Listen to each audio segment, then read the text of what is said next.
bad news. Nobody enjoys receiving it, and few people like giving it. However, as business professionals, the task of being the bearer of bad news often falls on us. In this video, we're going to be discussing some theoretical considerations related to giving and receiving bad news. We'll also overview some strategies for presenting bad news effectively. Before we get started though, take a look at this. So, which health plan have you decided on? I am going to go with the best, Jan. I am going to go with the one with the acupuncture, therapeutic massage, you know, the works. Wait, acupuncture? Mm-hmm. None of the plans have acupuncture. Have you looked at them closely, Michael? Oh, well, I think it was you who didn't look closely enough at the gold plan. The gold plan? Yeah. I'm not even on that plan. Well, I'd recommend Michael. it. It's very good. You gotta crack You these know, the things whole open. reason that we're doing this is to save money. So, you just need to pick a provider and then choose the cheapest plan. Well, that is a kind of a tough assignment. It's not going to be a popular It's your decision job. around the old orifice. So, Well, it's a suicide mission, you know. Michael, I don't. maybe, I mean, They're.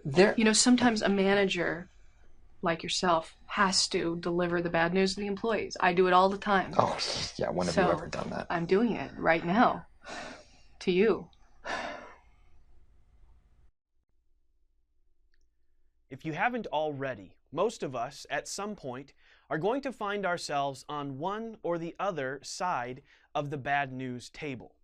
As we begin discussing the process of delivering bad news, I'd like you to stop just for a moment and consider a few questions. Think about a time maybe when you've had to be the bearer of bad news. What was good about that situation? And specifically, what would you do differently next time? Second, think about some situations in which you were the recipient of bad news. What was done well with the way that that message was delivered? Or what could have been done differently that would have made the experience more pleasant? After you've had a few moments to think about these questions, let's turn our attention to theoretical considerations related to bad news. Face negotiation theory explains how individuals manage conflict and communication. In its original conception, face negotiation theory puts particular emphasis on cultural differences in conflict, but it's a really good theory to be aware of in any setting where there is potential for conflict. And certainly, giving and receiving bad news is one of those situations. Face negotiation theory has three primary contentions. The first is that the root of conflict is based on the concept of identity management. Essentially, the theory posits that we all have a personal identity or a self-concept, if you will, that in most cases we desire to protect. Think about it. Answer the question, how is it that you want others to perceive you? What are the specific traits, characteristics, or values that you want others to think about when they think about you? That is your self-concept, or as Stella Ting Toomey, the theorist who came up with face negotiation theory, might say, these are your face. The second conception, or contention of face negotiation theory, is the idea that faces are the public images of individuals and groups that others see and evaluate. These are those self-concepts. When others see and evaluate our face, we have the potential for conflict whenever our self-concept is threatened. Take, for example, the common scenario of an employee facing an annual review from a supervisor, and that supervisor provides the employee with a negative evaluation based on their performance in the workplace. Most of us would find that scenario to be a face threatening situation. We typically want to be perceived by others as valuable and productive workers. So when our face is threatened with situations that erode or devalue our self-concept or our face, conflict may erupt. Ting Toomey extends the idea of face negotiation theory with what she calls face movements, or the options a person has for self and other face concern in any given communication situation. Communicating bad news can be challenging. It often makes both the source and the receiver of the message uncomfortable. Think about this. How many of you have ever had a conversation like this? You are a really nice person, but I just don't think this is going to work. It's not a very comfortable situation to find yourself in. Now, face negotiation theory explains how different cultures and different individuals manage conflict in their communication. The root of the theory is based in identity management at both the cultural and individual level. Faces, like we explained earlier, are the public images of an individual or group that others see and evaluate. And conflict occurs when a group or an individual has their face threatened. In her explanation of the theory, Stella Ting Toomey explains 4 possible face movements that a negotiator has regarding their concern for self and other face. You can see on the graph here that we're looking at a quadrant that looks at low versus high self-face concern. So how important is it to the communicator that they protect and preserve their own face or their own self-concept, that image of themselves that they want others to perceive? Along the bottom of the graph is other face concern. So how important is it to the communicator that they help the other interactant in the communication situation preserve and protect their own self-concept? So with the graph set up this way, we end up with 4 quadrants. In the bottom left quadrant is what's known as mutual face obliteration. Have you ever known somebody who took sort of a scorched earth approach to any receiving of bad news? The kind of person, when you tell them something that attacks their self-concept or is seen as threatening to their face, they just completely go berserk and have no concern for either their own face or the face of the person that they're communicating with. That's the mutual face obliteration face movement. Second, we have self-face defense, where the most important thing to that communicator is protecting and preserving their own face, often to the detriment of their communication interactant. We've all known people who really only care about their own self-image and the way that other people perceive them. Those individuals are seen as having a self-face defense face movement. Third, in the bottom right quadrant, is what's called other face defense. If you've ever known someone who is always apologizing in situations, even when they haven't done anything wrong, to sort of protect the face of others, those individuals probably have an other face defense face movement orientation. Finally, we have mutual face protection in the upper right quadrant. These individuals are most concerned not only with protecting their own face, but also protecting and supporting the self-concept of the individuals that they are engaging with. And I'm going to suggest that in a business and professional communication situation, this is the best face movement to adopt in almost every situation. It allows you to protect the image and identity of yourself as a representative of your organization, and of the person that you're communicating with, and the organization that they may represent as well. Now that we have a clear understanding of face negotiation theory and the ways that it can inform how we understand the communication of bad news and other situations where conflict is likely to arise, let's take a look at some specific strategies for organizing bad news messages given the features of the particular communication situation. We'll start by taking a look at direct organization as a way of organizing bad news messages.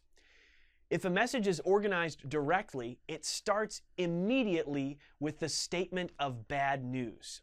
Next, you provide supporting explanation for why the bad news is happening or how the bad news might affect the recipient of the message.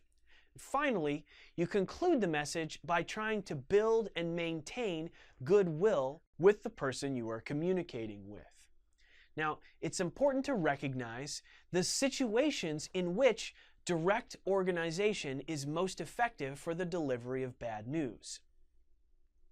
Typically, direct organization is best used either when there is no need to soften the blow or the news is critical.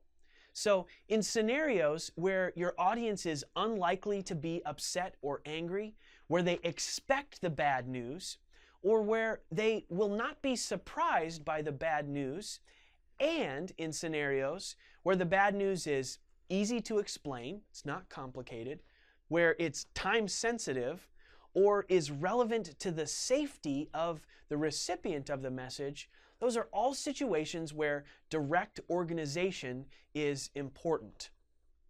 A few weeks ago, for example, I received a recall notice from Costco about some peanut butter that I had purchased that was being recalled because of salmonella contamination.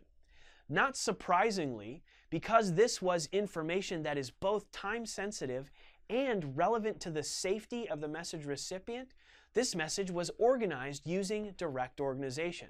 In fact, the first sentence of the message was, "Our records indicate that you have purchased peanut butter that has recently been the subject of a safety recall." Very direct, and in the first sentence of the message clearly communicates the bad news. The reason that time-sensitive and critical safety messages should always be delivered using direct organization is because anything other than a direct, very clear explanation of the bad news at the very outset of the message risks the audience abandoning the message before they reach the important information. So consider, had the message I received from Costco about the safety recall been organized in another way, where the bad news was at the middle or the bottom of the message, I might never have finished reading the message to understand that there was a potential safety problem with the peanut butter I had purchased. Now that we understand direct organization and the situations where it should be used in bad news scenarios, let's turn our attention to indirect organization. Messages that are organized using indirect organization, rather than starting with the bad news immediately, start with some kind of buffer. Now, your textbook lists a number of different types of buffers that you can use in bad news situations. So if you're curious about how you establish a buffer and introduce and orient your audience to the bad news that you're about to deliver, take a look in your textbook. After that buffer has been delivered, then you might provide supporting information. This is the place where in your message you explain why the bad news is happening or give additional information about the background and context in which the bad news is being delivered. Finally, you get to the actual presentation of the bad news. And again, you want to state it as clearly as possible so that there's no chance that the audience will misunderstand what the bad news actually is. And finally, just like in direct organized messages, you want to always conclude your message by building goodwill. Now, there are a number of tactics and strategies that you can use for establishing goodwill in a bad news message. Your textbook lists a number of ways, but I want to talk about 4 today. The first thing you might want to do is actually propose a solution. Maybe there is a solution or there are steps that the audience can take to mitigate the effect that this bad news will have on them. If this is the case, you definitely want to provide that in the conclusion of your message, so you don't just leave them with bad news and nothing they can do about it. Another thing you might do to establish goodwill and maintain goodwill with your audience is to propose an alternative. Maybe you're having to cancel an appointment or cancel an order or make a change. Perhaps there is an alternative solution that would be amenable both to you and to the party that you are delivering the bad news to. Another option for maintaining goodwill with the recipient of bad news is to create options for future business. This is particularly effective in situations where a bid was rejected. You might close your message by saying, "We invite you to submit future proposals to us for consideration and look forward to doing business with you in the future." This way, even though you are giving them bad news that you have failed to accept their bid for this particular project, you're leaving the door open that maybe in the future you'll be able to do work together. One final way that you can maintain goodwill with your audience in the conclusion of a bad news message is to focus on the benefit. Often, even negative messages might have a silver lining. So try and identify good things that might come even from a bad situation. Now that you have a clear understanding of how an indirect message is organized, let's talk a little bit about the situations in which indirect organization is appropriate. Indirect messages should typically be used in bad news situations where the audience is likely to be upset or angry. By starting with a buffer and providing reasons for the delivery of the bad news, often you can help soften the blow of the bad news. It can also be done when the audience doesn't expect the news, when it comes out of the blue, or when they will be surprised by the bad news. Indirect organization should also be used in situations where the bad news is difficult to understand without some kind of introductory explanation. So that's where your buffer and your background information in the message help orient your audience to the bad news that you are about to deliver. One final note about direct versus indirect organization. The guidelines that we've talked about today for when to use each type of message are just that, guidelines. There often are situations in a complex business communication environment where a message doesn't clearly fit with these guidelines. Maybe when an audience is likely to be upset, but when the bad news is easy to understand. In these mixed scenarios, it's always up to you to use your best judgment and your knowledge of the audience to select the most appropriate organization. Finally, in a modern business environment, there are a lot of potential communication media that you can use to deliver your message. Part of being a successful communicator is understanding when and how to choose the right medium for every message. You should now have a basic understanding of face negotiation theory and some strategies for organizing bad news when given certain scenarios.